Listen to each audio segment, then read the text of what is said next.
प्रभु यीशु के सामर्थ्य नाम में आप सबको जय मसीह के। Praise the Lord. आइए आज के मनन के लिए हम प्रभु के पवित्र वचन को निकालें। मेरे साथ भजन संहिता के पुस्तक उसका 51 अध्याय निकालेगा। वचन 7 यहाँ इस प्रकार से लिखा है, जूफा से मुझे शुद्ध कर तो मैं पवित्र हो जाऊंगा, मुझे धो और मैं हिम से भी अधिक श्वेत बनूंगा। Praise the Lord, hallelujah. परमेश्वर के लोगों, बर्फ से भी अधिक सफ़ेद, अधिक श्वेत क्या हो सकता है? क्या उससे सफ़ेद कुछ चीज़ है? तो दाऊद कहता है मैं उससे बनूंगा, उससे भी सफ़ेद बनूंगा। पर उसने कहा, प्रभु मेरे पाप, जुफा, अशुद्धता, मलिनता को मुझसे दूर कर प्रभु, और मुझे पवित्र कर, मुझे पवित्र कर ताकि मैं और अधिक सफ़ेद हो जाऊं, श्वेत हो जाऊं, महिमा से भर जाऊं। हालेलुया। प्रभु के लोगों, परमेश्वर के वचन में प्रभु यीशु मसीह ने कई बार कहा, बहुत सारे लोगों से जब उनकी मुलाकात होती, जब लोग पश्चाताप करते, पापों को छोड़ते, तो प्रभु ने कहा, कई बार कहा कि अब पाप मत करना, अब पाप मत करना। एक व्यक्ति जो पाप करता रहा, जीवन भर पाप करता रहा, पाप में जीवन बिताया, संसार की गंदगी में जीवन बिताया, अब अचानक कैसे वो पवित्रता में आया?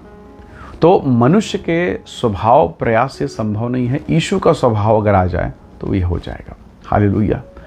परमेश्वर के लोगों, जरा सोचिए, जैसे मान लीजिए एक व्यक्ति की आंखें खराब है और बहुत धुंधला उसे दिखाई देता है, ना के बराबर, एक प्रकार से जीरो। पर अगर कोई उसे अपनी आंख दे दे या कोई नया आँख कोई उसे डोनेट कर दे और लग जाए, तो अब वो कैसे देखेगा? वो बिल्कुल साफ देखेगा, सही देखेगा, क्योंकि आँख जो उसकी थी वो तो ख़राब थी, अब उसे नया आँख मिला है। तो जब मेरा स्वयं का स्वभाव होगा तो मैं प्रभु के साथ नहीं चल सकता, क्योंकि मैं मनुष्य हूँ, मैं शरीर हूँ। पर जब परमेश्वर प्रभु यीशु मसीह अपना स्वभाव देते हैं तो मैं पिता के साथ चल सकता हूँ। हालेलुया। तो प्रभु ने कहा, परमेश्वर का वचन कहता, राजा दाऊद इस प्रकार से कहता, मुझे धो, मुझे पवित्र कर। तो आपके भीतर में, मेरे भीतर में एक स्वभाव होना चाहिए, प्रभु जितनी गलती मैंने कर लिया ना, जितना नशा मैंने कर लिया आपको जानने से पहले, बीते दिनों जो कुछ मैंने किया, प्रभु क्षमा कर, अब नहीं करूँगा, अब पवित्रता में रहूँगा। ऐसा नहीं कि आज यहाँ पश्चाताप कर रहे हैं इतवार के दिन, रविवार के दिन, और सोमवार को फिर वही जीवन, फिर आपने मंगलवार को पश्चाताप किया, फिर बुध को वही जीवन, फिर गुरुवार को वही जीवन। तो ऐसा जीवन परमेश्वर को ग्रहण योग्य नहीं है। प्रभु के लोगों की कहानी है, कृपया ध्यान से सुनिएगा। एक भेड़ थी और एक सुअर था, दोनों की बड़ी दोस्ती हो गई। भेड़ नदी के किनारे, नाला के किनारे एक जगह था, मैदान था, वहाँ उसको रखा गया था। काफ़ी सारे भेड़ें थी, बहुत सुंदर, सफ़ेद, बहुत साफ़ सुथरी रहने वाली। और उसी किनारे में सुअर उस नाले में रहता था। दोनों की दोस्ती हो गई। तो सुअर ने एक दिन पूछा कि बहन जी, आप इतनी सफ़ेद, सुंदर, कोमल कैसे दिखते हो, और मैं काला काला, गंदा, मटमैला कैसे दिखता हूँ?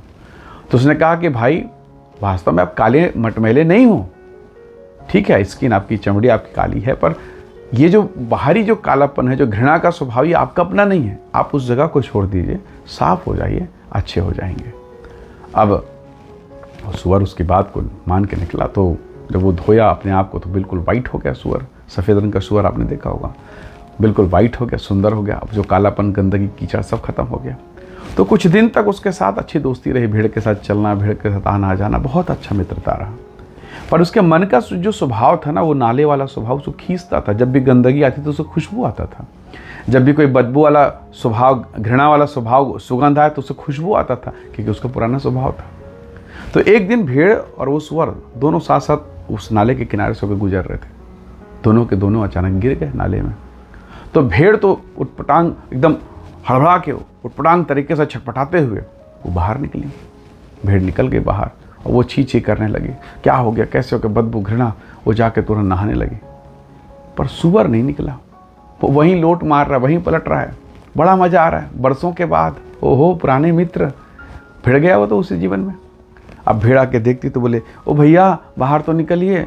मैं निकलने की कोशिश कर रहा हूँ बहन जी, लेकिन मैं स्लिप हो जा रहा हूँ, गिर जा रहा हूँ। क्या है ये? ये उस सुअर का वो स्वभाव है जो अभी तक उसके भीतर है, और ये स्वभाव मरा नहीं है, नहीं मरा है। अगर स्वभाव मर गया होता तो घृणा करके भेड़ के समान वो भी निकल जाता। तो कई बार मैं पश्चाताप तो कर लिया हूँ, पर वो स्वभाव मुझे और मजबूर करता है। अगर मैं उस स्वभाव को ध्यान दूंगा तो पक्का ये स्वभाव मुझे कीचड़ में डालेगा, गंदगी और घृणा के स्थान पर डालेगा। परमेश्वर का वचन कहता, दाऊद कहता, मुझे धो दे प्रभु, मुझे क्षमा कर प्रभु, मैं हिम से अधिक श्वेत बनूंगा। तो अगर मेरी जिज्ञासा है, मेरी मनसा है कि प्रभु जितना समय बिता लिया ना पाप में, बहुत है प्रभु, अब मैं आपकी पवित्रता में, अब आपके धार्मिकता में जीवन बिताऊंगा, मुझे माफ़ करें। तो प्रभु इस हृदय को, इस मनोदशा को सम्मानित करता है, आशीषित करता है। आपने देखा दाऊद ने अपने जीवन में बहुत पाप किए, बहुत परमेश्वर की आत्मा को शोकित किया। पर जब उसने पश्चाताप किया और पाप के मार्ग को छोड़ दिया, प्रभु ने फिर से उसे रिस्टोर कर दिया, फिर से उसे खड़ा कर दिया और महिमा के सिंहासन में रखा। हालेलुया। तो परमेश्वर का प्रेम हमें दिखाई देता है। अगर मैं परमेश्वर के साथ चलता हूँ और मैं गिर जाता हूँ तो मुझे फिर से मन फिरा कर, फिर से उस पाप से तौबा करके मन फिरा के फिर से परमेश्वर के साथ चलने की आवश्यकता है, ताकि वो मुझे और आपको महिमा के स्थान तक पहुँचाए। हालेलुया।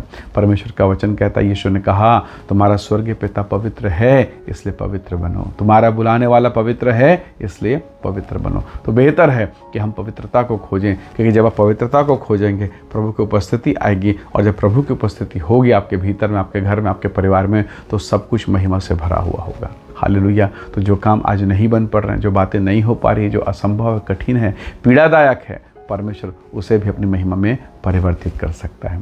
आइए दुआ करें ताकि प्रभु हमें एक नया हृदय, एक नया स्वभाव प्रदान करें। प्रेमी अनुग्रहकारी स्वर्गीय पिता, आपका स्वर्गीय स्वभाव हम में से हर एक को मिले, आपका जीवन हमारे भीतर में कार्य करे और हर एक अंधकार से, हर एक अशुद्धता से, हर एक मलिनता से आप हमें बचाएं, महिमा से भरपूर करें पिता। हर एक बंधन टूटे और यीशु मसीह के नाम की महिमा। हम सारा आदर आपको देते हैं, यीशु के सामर्थी नाम से मांगते हैं, आमीन आमीन। प्रभु आप सबको बहुत से आशीष दे, परमेश्वर का अनुग्रह आप सबके साथ हो। Praise the Lord. जय मसीह।